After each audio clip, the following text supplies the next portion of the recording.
Holcomb. Thank you for joining us today. We are Conquer Life headquarters, and today we're interviewing Mitchell. So tell us about yourself, Mitchell. Sure. So I'm Mitchell. I'm originally from Pittsburgh, so I'm kind of newer to Chicago. I've only been here for just under 5 years now. I grew up in the South Hills of Pittsburgh, so similar to like one of the south suburbs here, just about 4 or 5 miles outside of the city of Pittsburgh. How was it for you growing up in Pennsylvania? Very white picket fence, very middle to upper class families, not a lot of diversity. I grew up in a predominantly white suburb, again, mostly upper middle class. So with that being said, when did you first realize that you were gay? I was young. I know that I avoided it at all costs for a very long time. I grew up with a single mom. It was just the two of us from birth till still now. And to me, like in the suburb that I grew up in that I described, that was already very different. I didn't have any other friends who were from single families, single parent families. So that already kind of made me feel isolated from my friends and from my school groups. And to me, that was a lot to take on, and I couldn't really come to terms with being different in any other way. We understand that your CPS teaching role turned into becoming an advocate for students in the LGBTQ plus community. Can you tell us a little bit about that? I started to meet students and to see students who were kind of struggling in their own ways. I saw similarities, thinking back to like how I grew up, and recognized that they weren't necessarily getting the supports that they needed. I started looking into,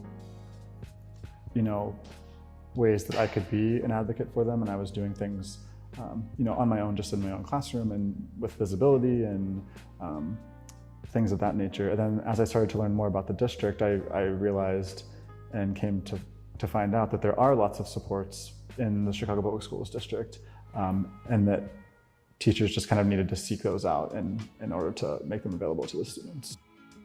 They do get, education in some ways that, there's some laws have been passed in the last couple of years. They have even dedicated LGBTQ plus history curriculum that they're taught in their social studies classes at different grade levels. I've never directly taught that, so I don't know specifics about it, but I do know that it's there, and that it's required both by CPS and by the state. Interesting. I didn't even know that. Yeah. I know that many LGBTQ plus people experience mental health struggles, predominantly younger members. Can you share with us the importance of mental health resources for the community? There's, tons of resources available. The hard part with kids is that, for the most part, their parents have to kind of be on board with getting them access to those services. So we do what we can in the school. I mean, there's services that we can offer students in the school during the school day that don't necessarily need to be so parent reliant. I started a GSA at my school, which is an acronym that stands for Gender Sexuality Alliance. It's almost like an empty acronym that's just like a safe space for queer students, an affirming space for those students, their allies, their friends. They do activism, they do just social work together, they just kind of hang out together. And it's just an area for them to feel safe and to feel affirmed with their friends, with their teachers in their school building. So that a lot of the work that I've done in the last 2 years at CPS is kind of centered around that kind of thing. Okay, nice. How do you navigate through talking to the parents about this being an important issue? So the way that I did it at my school was we had kind of a block of time at the end of the day where students had some free time to do enrichment things, and they were working on tutoring and that kind of stuff. So the other teachers and I decided to organize a variety of different clubs that students could kind of interact with just on Friday afternoons at the end of our day. And during that time, I structured my GSA club. So since it was during the school day, we didn't necessarily have to notify parents of what all the different clubs were, because the students were self-selecting where they wanted to spend their time, which meant we didn't need any type of parent permission. I could also see Chicago is a lot more diverse than what you're describing. You grew up in, but there's a lot of different cultures here. Mm-hmm. And I could see there being a little bit of confusion with the parents on even what Pride Month is, or what is the LGBTQ plus community. There's a lot of misconception. There's a lot of lack of education with the parents. So has there been anything like that you've experienced with the kids saying that that's something that they're dealing with at home? I have had students who share with me, I'm really afraid to tell my dad, or I'm really afraid to tell my mom, just for different cultural reasons. I try and just kind of talk through that with them the best that I can and give them the best advice that I can. But that's where that kind of thing I typically refer to, our school counselor or a social worker, because that's where it is kind of like another step further. And I want to make sure that they're feeling safe and supported beyond what I'm able to just give them as a teacher. I've had students who were outed to their family by siblings or by a step parent, things like that, and tried to help them navigate that the best that I could through referring to the services that are available at the school. Yeah, I mean, I could see like a step parent or a sibling doing that vindictively, like not even caring or realizing the impact of what they're doing. Wow, that's pretty messed up. Yeah, so I mean, that's awful to happen to an adult or to anyone, but when it happens to an 11-year-old, it's just like devastating. Yeah, I mean, that's definitely gonna leave a mark for the rest of the life. Well, as far as June, the month of Pride, what does Pride Month mean to you specifically? I mean, Pride Month to me is really important just because I don't necessarily think as a society we're not at a point in society where, LGBTQ people have equal rights, or just their existence is something that's able to be talked about on a day-to-day basis. So I do think that Pride Month is important to kind of put these issues and these people on everyone else's radar. I know that kind of gets like mixed messages from the LGBTQ community, because people think, this shouldn't just be 1 month and it should be celebrated every month, and I agree with, but I just don't think we're there yet. So to me, it's just really important, and it's really special for us to kind of have this time just as a community and to get to celebrate each other in different ways. The unfortunate part is that schools typically end at the end of May or in June, so we never really get like a full Pride Month of school, but the kids do the best they can. I mean, my school right now, they have all different types of pride flags draped across the hallways, and there's a balloon arch that's rainbow, and they've made bulletin boards, and there's stuff everywhere. So they try and pack as much as they can into like the 1 week of Pride Month that they get during school. So I know that it is a little bit more diverse, so they're a little bit more accepting here than what you were familiar with growing up. But do you think that like the younger generation, even specifically just being their age and in the era that we're growing up in, do you feel like that has something to do with their acceptance overall? Yeah, absolutely.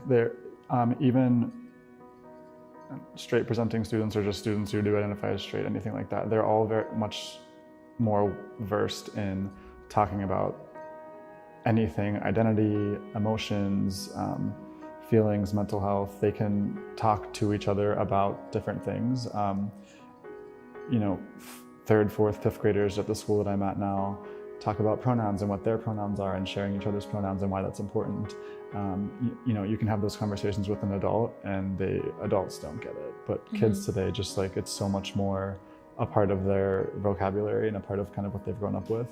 And it's really cool to get to have those conversations daily with kids and to get to see them in the schools. People do get so tied up with, well, they're too young to make the decision and they're just going to change their mind. And to me, I just kind of say, like, so what? It's not a big deal. Like, it's not life altering if they say they identify as something this year and then they change their mind in 5 years. It's, I think for them to know that they have that support to be able to explore and identify who they are in this moment will make them in the future be able to, be sure and be more confident at some point. But when they're met with resistance and, they're trying to explain, this is who I am, this is a part of who I am, and to be met with, well, no, it's not, you're too young, that kind of thing, I think makes it kind of regress back. So I'm sure, there are people who, maybe say they identify in one way, then it changes down the road. But I just think that's part of being human, self-identifying and in growth and figuring out who you are kind of as you go through your life. So yeah, when people change. Through your many roles that could ultimately have an effect on your mental health, how do you practice mindfulness? With working multiple jobs or with, doing extra committees and things like that, I kind of just have to remind myself to take breaks. For example, like today, we're still in school and I took off today because I have the time. It's built into my contract, and I just think it's really important to take that time for myself if I'm feeling overwhelmed. So I just try and remind myself that, it's okay to be busy and it's okay to take on lots of different things for different reasons, but at some point you need to make sure you're checking in with yourself and doing what you need to do to keep yourself healthy or feeling, good at any point. What does mental health mean to you? Mental health to me is extremely important. It was a big part of my coming out experience and having to look into identify and to examine my own mental health and where I was and how I was feeling and why I wasn't feeling, necessarily like myself. And I think it's just a really important thing that everyone needs to address and to look at and to examine and to make sure that they keep healthy. That looks different for different people. There's people have different ways that they keep themselves healthy, but I think that it needs to be a focus for everyone at some point, just to ensure that they're taking care of themselves. It's refreshing to work in schools and to see students being more aware of their own mental health. They can name their feelings, they can name their emotions, they can talk about their emotions, they're more willing to talk with each other. And that to me is really important. And again, I think it's kind of inspiring for the future because there's plenty of adults right now who don't take care of their own mental health and they don't take care of their own emotions. They're not able to talk about their emotions or their feelings. And I really like working with kids and seeing that they have those skills and that skill set to be able to take care of their mental health. So let's imagine I am the parent of one of your students and I know that my child is gender nonconforming or might be gay, lesbian, queer, any part of the LGBTQ plus community, and I want to create a safe space, but I don't know how. So what would you suggest for me?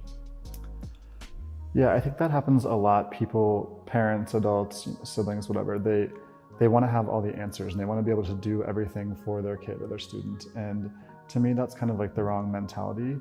You need to just let them be themselves. You just need to talk to your student or your child, whoever it is, and just let them know that you love them, you support them, and you will do whatever they need to feel supported. And then you just talk to them. You ask them, what do you need?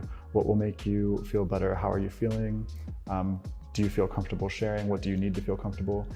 Asking those kind of questions to the kid who is struggling versus asking other people for their opinions, I think really goes a long way, because every kid's different, every kid's coming out, journey is different, and just figuring out from them specifically what they need to feel supported after you've already supported what they've already shared with you, to me is just like the best way to do that.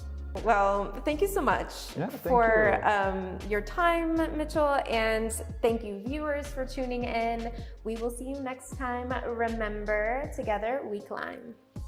So with creating role models, that's an attempt to sort of maybe give younger people something to look at.